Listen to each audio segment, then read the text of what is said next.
Okay, ji. So I noticed when I completely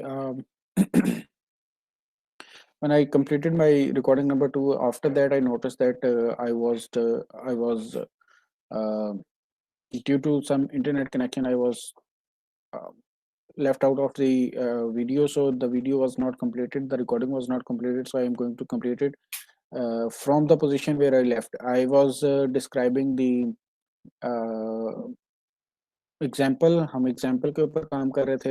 I am going to start again with the example and then उसके आगे जो चीज़ें mention है उसको हम कवर अप कर देते हैं. दोबारा से रिकॉर्ड कर रहा हूँ इस पार्ट को मैं आपके लिए. हमने रोल थ्योरम देखा, हमने मीन वैल्यू थ्योरम देख लिया. मीन वैल्यू थ्योरम को अप्लाई करने के लिए हमने ये एग्जाम्पल स्टार्ट की थी और एग्जाम्पल में हमारे पास जो फंक्शन था that was under root of x और उसका जो इंटरवल था दैट वाज 0 से 9. अब इसके ऊपर ऑटोमेटिकली हम जब इसको सॉल्व करेंगे तो सॉल्यूशन के लिए हमें पता है कि जो अंडर रूट एक्स है वो ऑटोमेटिकली अंडर रूट एक्स जो है वो फर्स्ट वाली दो कंडीशंस को मीट कर रहा है ऑटोमेटिकली. अब फर्स्ट वाली दो कंडीशंस यानी एक तो ये इस इंटरवल के ऊपर कॉन्टिन्यूस भी है, दूसरा इस इंटरवल के ऊपर वो डिफरेंशिएबल भी है. जब ये दोनों कंडीशन मीट हो रही हैं तो हम थर्ड कंडीशन के ऊपर मूव करेंगे. थर्ड कंडीशन के लिए हमारे पास 0 f(0) होगा स्टार्टिंग पॉइंट और 9 f(9) होगा एंडिंग पॉइंट. सिंपली वैल्यूज को प्लेस करेंगे तो वैल्यूज को प्लेस करने से पहले हमें जो फंक्शन है उसको डेरिवेटिव फाइंड करना पड़ेगा. फंक्शन का डेरिवेटिव है f dash of x 1/2 under root x. इसका स्लोप फाइंड करने के लिए हम वैल्यूज पुट करेंगे तो f(9) माइनस f(0)/9 - 0 तो ये हमारे पास आ जाएगा 1/3. जब हमारे पास इसके स्लोप की वैल्यू आती है 1/3. सी फाइंड करने के लिए हम क्या करेंगे, सिंपली वैल्यूज को प्लेस करेंगे और एफ एक्स की जगह पे सी को रिप्लेस करेंगे तो हमारे पास 1/2 under root c equals to 1/3. तो वहां से हमारे पास सी की वैल्यू आ जाएगी. सी की वैल्यू आएगी हमारे पास 9/4.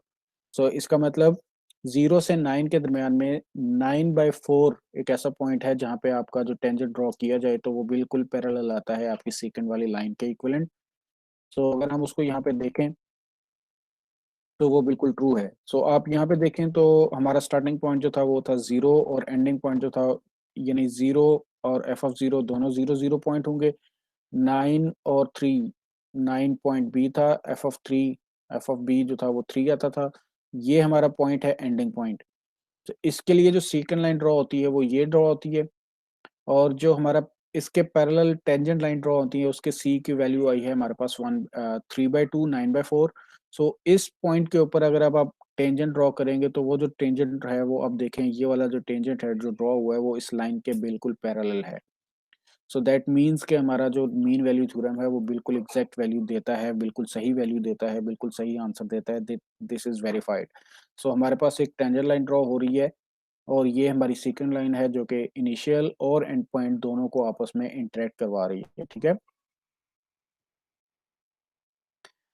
अब ये सिंपल एग्जांपल दिया. अब इसमें क्या था कि the slope of the tangent line at c equals to 9/4 is the same as the slope of the line segment connecting 0 and 9/3 यानी स्टार्टिंग और ending point.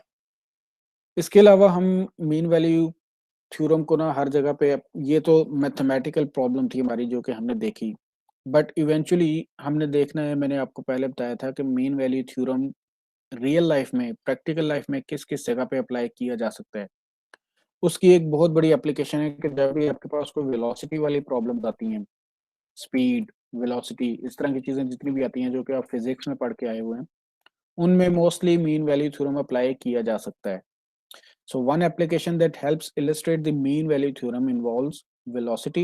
For example, suppose we drive a car for 1 hour down a straight road with the average velocity of 45 miles per hour. हमने उसकी average velocity बता दी और 1 घंटे के लिए हम उसको चला रहे हैं. तो आप टाइम को अपनी रेंज कंसीडर कर लें 0 से 1 घंटा. ठीक है. तो let s of t position और वी ऑफ टी जो है वो वेलोसिटी हो जाएगी रिस्पेक्टिवली. आपकी रेंज 0 से लेके 1 तक बनेगी.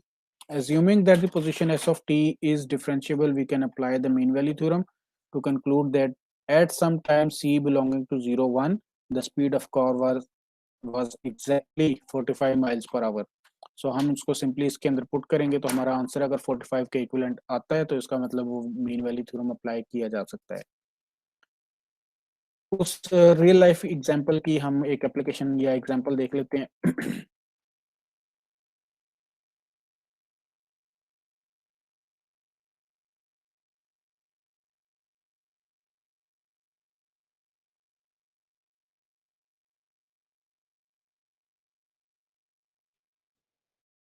सो इसमें क्या है कि if a rock is dropped from a height of 100 feet, its position t seconds after it is dropped until it hits the ground is given by the function s of t minus 16 t square plus 100। सो ये आपका function है, ये वाला, और आपने find करना है कि मीन वैल्यू थ्योरम की मदद से एवरेज वेलोसिटी क्या आती है, यानी फाइंड करना है आपने how long it takes before the rock hits the ground. Average velocity आपकी क्या आती है, और टाइम जो मीन वैल्यू थ्योरम आपको कैलकुलेट करके देता है, क्या वो इंस्टेंटेनियस वेलोसिटी और वी एवरेज के इक्विवेलेंट आता है या नहीं आता। सबसे पहले फर्स्ट वाला पॉइंट वो तो आप फिजिक्स वाले लॉज की मदद से प्रूव कर सकते हैं। When the rock hits the ground its position is s of t equals to 0. Solving the equation minus 16 t square plus 16 equals to 0 for t, we find that t की जो value बनती है वो plus minus 5/2 seconds बनती है। Since we are only considering t greater than equals to 0, the ball will hit the ground 5/2 seconds after it is dropped. So the average velocity is given by v average. Part two, v average find करने के लिए हम simply formula put करेंगे तो हमारे पास -40 feet पर second जो है ना इसकी एवरेज वेलोसिटी आ जाएगी। अब हमने इसको प्रूफ करना है by mean value theorem. So mean value theorem के लिए हमने सबसे पहले देखना जो फंक्शन है वो डिफरेंशिएबल है, बिल्कुल है। क्या कॉन्टिन्यूस है, बिल्कुल है कॉन्टिन्यूस। हम सिंपली वैल्यूज पुट करेंगे तो हमारे पास सी की वैल्यू आ जाएगी, तो वो आएगी -40। जब हम उसकी वैल्यू को सी की वैल्यू फाइंड करने के लिए पुट करेंगे तो हमारे पास जो फंक्शन की वैल्यू, डिफरेंशिएबल की वैल्यू आई थी -40, और वो इक्विवेलेंट थी हमारे एवरेज वेलोसिटी के। तो अगर हम सी की वैल्यू फाइंड करें कि किस पोजीशन पे आके वो आती है, तो वो आता है 5/4, यानी 5/4 सेकंड के ऊपर जाके आपकी एवरेज वेलोसिटी आपकी इंस्टेंटेनियस वेलोसिटी के बिल्कुल इक्विवेलेंट आती है। यानी किस पॉइंट पे जाके वो -40 इक्विवेलेंट होती है, तो वो आप ग्राफ की मदद से देखें। यहाँ पे आप खड़े थे, आपने पत्थर ड्रॉप किया, यहाँ पे आके पत्थर स्टैटिक हो जाएगा। ये आपकी सेकंड लाइन है जो स्टार्टिंग और एंडिंग पॉइंट को आपस में मिला रही है। पॉइंट पर जो कि अभी हमने फाइंड किया है, इस पॉइंट के ऊपर 5/4 सेकंड के ऊपर, जो हमारे 0 और 5/2 के दरमियान में ही एग्जिस्ट कर रहा है, एक ऐसा पॉइंट है जहां पे आपकी इंस्टेंटेनियस वेलोसिटी और एवरेज वेलोसिटी जो है वो बिल्कुल इक्विवेलेंट आती है। So at time t 5/4 second, the velocity of the rock is equal to its average velocity from the time it is dropped until it hits the ground. सो ये है actually में कि हम देख रहे हैं कि मीन वैल्यू थ्योरम मैथमेटिक्स में तो सिंपली वैल्यूज को ग्राफ की मदद से प्रेजेंट करने के लिए, फाइंड करने के लिए इस्तेमाल किया जा सकता है, बट रियल लाइफ में भी हम इसको देख सकते हैं कि ये एक्चुअल में फाइंड मीन वैल्यू थ्योरम जो है वो अप्लाई किया जाता है। अब इसी तरह से ये वाली एग्जांपल मैंने आप लोगों के लिए रखा है, आप खुद करना है, सॉल्व करना है इसको। Suppose a ball is dropped from a height of 200 feet, its position at time t is, ये फंक्शन है आपका -16 t square plus 200। Find the time t when the instantaneous velocity of the ball equals its average velocity. तो आपने again जिस तरह से हमने पीछे वाले प्रोसीजर में फाइंड किया उसी तरीके से आपने यहाँ पे उसको फाइंड करना है। ये थी एग्जांपल्स और प्रैक्टिकल एग्जांपल्स। अब हम इसको कॉरोलरीज को देखते हैं। कॉरोलरीज एक्चुअल में वो चीजें होती हैं जो कि नॉर्मली आपके थ्योरम की बेस के ऊपर अगले थ्योरम्स बनते हैं या उससे छोटे मिलते जुलते थ्योरम्स बनते हैं। सो मीन वैल्यू थ्योरम मैंने आपको बताया था, this is a very big theorem, और इसकी बेस के ऊपर there are other small theorems जिनको हम प्रूव करते हैं। फॉर एग्जाम्पल यहाँ हमें पता है कि डेरिवेटिव ऑफ कांस्टेंट फंक्शन जो है वो 0 होता है। So the mean value theorem allows us to conclude that the derivative of any constant function is 0. So whatever you get the value of the function of the mean value theorem, आपके पास हमें पता है कि derivative जो होता है किसी भी फंक्शन का, जब हम किसी कांस्टेंट का फंक्शन का डेरिवेटिव लेते हैं तो वो हमेशा 0 आता है। उसकी बेस के ऊपर अगर हम मीन वैल्यू थ्योरम की मदद से ये फाइंड करना चाहें कि अगर वो डेरिवेटिव 0 आ रहा है तो ऑटोमेटिकली उसका जो कन्वर्स होगा वो ऑटोमेटिकली एक कांस्टेंट होगा, यानी जिस भी x की वैल्यू का आप डेरिवेटिव लें और वो 0 आए तो हम कह सकते हैं कि वो x जो है वो एक कांस्टेंट है। वही आपकी क्रॉलर नंबर 1 है। So let f be differentiable over an interval i if f dash of x equals to 0, यानी हम उसको डेरिवेटिव फाइंड करते हैं, उसकी डेरिवेशन करते हैं for all x belonging to i, then f of x equals to constant, जो उसकी एक्चुअल वैल्यू है f ऑफ x जो फंक्शन है वो कांस्टेंट होगा for all x belonging to i। Proof कैसे किया जा सकता है? सिंस हमें पता है कि f is differentiable over i, हम क्या करेंगे? प्रूफ बाय कॉन्ट्रडिक्शन वाला मेथड यूज करेंगे। f must be continuous over I. Suppose f of x is not constant for all of x in I, then there exists a b belonging to I where a is not equal to b. अगर तो वो constant नहीं है तो इसका मतलब या तो a b के इक्विवेलेंट नहीं है, और अगर a इक्विवेलेंट b के नहीं है तो इसका मतलब दोनों फंक्शंस भी इक्विवेलेंट नहीं है। जब हम उसको फाइंड करने की कोशिश करेंगे तो इसका मतलब या तो a लेस देन b होगा या a ग्रेटर देन b होगा। इक्विवेलेंट तो क्योंकि नहीं है, सो इक्विवेलेंट नहीं है तो ऑटोमेटिकली ये वाली चीज बन जाएगी f of b minus f of a over b minus a not equivalent to 0, क्योंकि वो दोनों इक्विवेलेंट नहीं है। लेकिन लेकिन क्योंकि वो दोनों डिफरेंट जो फंक्शन है वो डिफरेंशिएबल है by the mean value theorem, there exist C, इसका मतलब कोई ना कोई ऐसी वैल्यू बीच में है जहां पे ये वाली वैल्यू आ रही है। जब ये वाली वैल्यू आ रही है तो इसका मतलब हमारी कॉन्ट्रडिक्शन फॉल्स हो गई। There exist c belong to i such that f dash of c is not equal to 0, which contradicts the assumption which that f dash of x equals to 0। तो हमारी कॉन्ट्रडिक्शन हो गई, तो इसका मतलब हमारी जो हमने जो सपोजिशन की थी वो गलत थी, तो जो सपोजिशन नहीं थी, जो ओरिजिनल था वही सही है।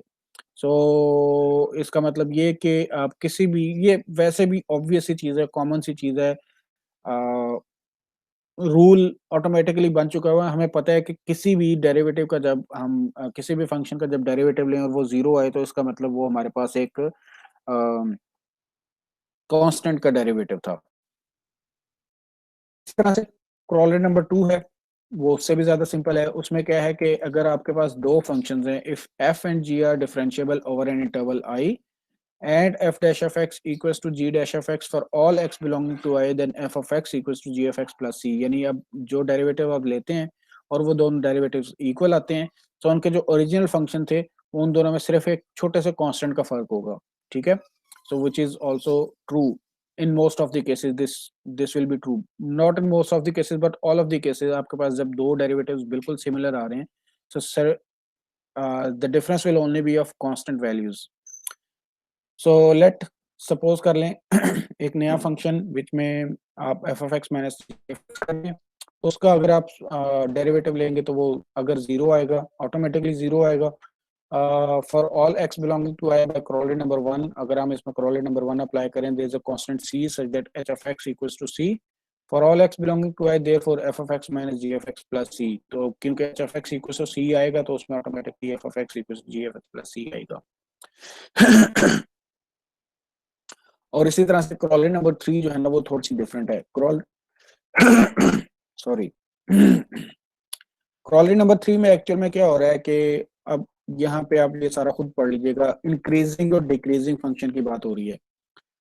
इंक्रीजिंग और डिक्रीजिंग फंक्शन क्या होते हैं? Recall that a function f is increasing over i if f of x1 is less than f of x2 whenever x1 is less than x2, whereas f is decreasing over I if f of x1 is greater than f of x2 whenever x1 is less than x2। ये चीज आपने calculus में पढ़ी होगी, just repeat के तौर पे मैं आपको बता देता हूँ। इंक्रीजिंग और डिक्रीजिंग फंक्शन कौन से होते हैं?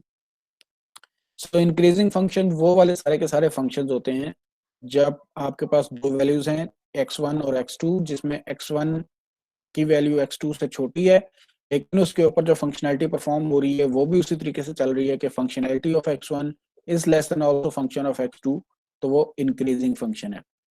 लेकिन अगर इसके ऑपोजिट हो कि x1 की वैल्यू x2 से छोटी है लेकिन जो फंक्शन है, फंक्शन ऑफ x1 जो है वो बड़ा हो जाए फंक्शन ऑफ x2 से, तो फिर वो डिक्रीजिंग फंक्शन कहलाता है।